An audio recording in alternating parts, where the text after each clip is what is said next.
اعوذ باللہ من الشیطان الرجیم بسم اللہ الرحمن الرحیم۔ لاکھوں کروڑوں درود پاک نبی اکرم صلی اللہ علیہ وآلہ وسلم پر اور ان کی آل پر۔ دوستو آج ہم آپ کو سی پیک کے بارے میں کچھ انفارمیشن دیں گے۔ دوستو سی پیک ایک ایسا منصوبہ ہے جو پاکستان اور پاکستانیوں کی قسمت بدل دے گا۔ اگر کبھی آپ نے دنیا کا نقشہ دیکھا تو آپ نے ایک چیز پر غور کیا ہوگا کہ چائنا کو جنوب کی طرف سے کوئی سمندری راستہ نہیں لگتا۔ اب جو کہ پٹرول ہے وہ پوری دنیا کی ضرورت ہے، اور چائنا کو پٹرول کی ضرورت پوری کرنے کے لیے عرب ممالک سے پٹرول خریدنا پڑتا ہے۔ جب چائنا عرب ممالک سے پٹرول خریدتا ہے تو پٹرول کے بڑے بڑے جہاز گلف ممالک سے نکلتے ہیں اور عربین سی سے ہوتے ہوئے انڈین اوشین، پھر اسٹیٹ آف ملکہ، اور پھر ساؤتھ چائنا سے ہانگ کانگ، اور پھر شنگھائی سے ہو کر تیانگ جانگ ایئرپورٹ پر لنگر اندوز ہوتے ہیں۔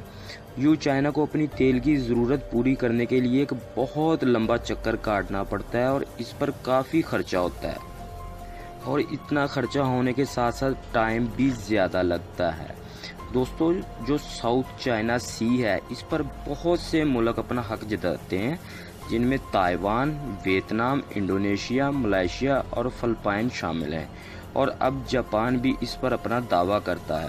دوستو سپر پاور کی دوڑ میں چائنا اور امریکہ اس وقت بہت بڑی دشمنی میں بہتے جا رہے ہیں، تو امریکہ نے انڈیا کے ساتھ مل کر اس میں اور ممالک کو بھی جھونک دیا ہے۔ بہت سارے دوسرے ممالک جو چھوٹے چھوٹے راؤنڈ باؤٹ ممالک ہیں چائنا سی کے پاس، انہوں نے اپنی فوجیں ادھر لگانی شروع کر دی، اور امریکہ نے انڈیا کے ساتھ مل کر ان کی فوجی امداد شروع کر دی ہے، جس کی وجہ سے چائنا کی تیل کی سپلائی اور دوسری بہت ساری انٹرنیشنل ٹریڈنگ خطرے میں پڑ گئی، جس کی وجہ سے چائنا کو ایک محفوظ راستہ درکار تھا۔ اور آپ کو تو پتہ ہی ہے کہ پوری دنیا میں پاکستان اور چائنا کی دوستی کی مثالیں دی جاتی ہیں، اس لیے پاکستان نے اچھے ہمسائے کا ثبوت دیتے ہوئے چائنا کے ساتھ مل کر سی پیک بنانے کا فیصلہ کیا۔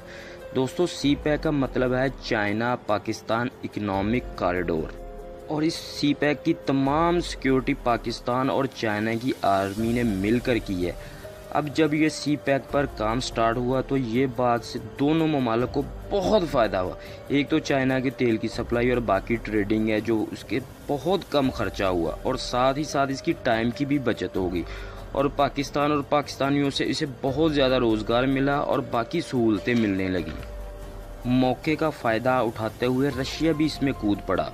جو راستہ رشیا نے لیا ہے وہ چائنا کے صوبے زینگ یانگ ہوتا ہوا رشیا کو جاتا ہے، اور یوں رشیا کی بھی گرم پانیوں تک رسائی بہت آسان ہوگی۔ جہاں بھی پاکستان کی ترقی کی بات ہو اور انڈیا کو مرچیں نہ لگیں، یہ ہو نہیں سکتا۔ انڈیا نے سی پیک کے خلاف بہت سازشیں کرنی چاہیے، لیکن اللہ تعالیٰ کی مہربانی سے افواج پاکستان سے ہمیشہ انڈیا نے منہ کی کھائی ہے اور کھاتی رہے گی، کیونکہ قائد اعظم نے فرمایا تھا کہ پاکستان کو دنیا کی کوئی بھی طاقت ختم نہیں کر سکتی، اور انشاءاللہ ایسا ہی ہوگا، کیونکہ ہماری پاک فوج ہمیشہ دشمن کی طرف سے چکنا رہتی۔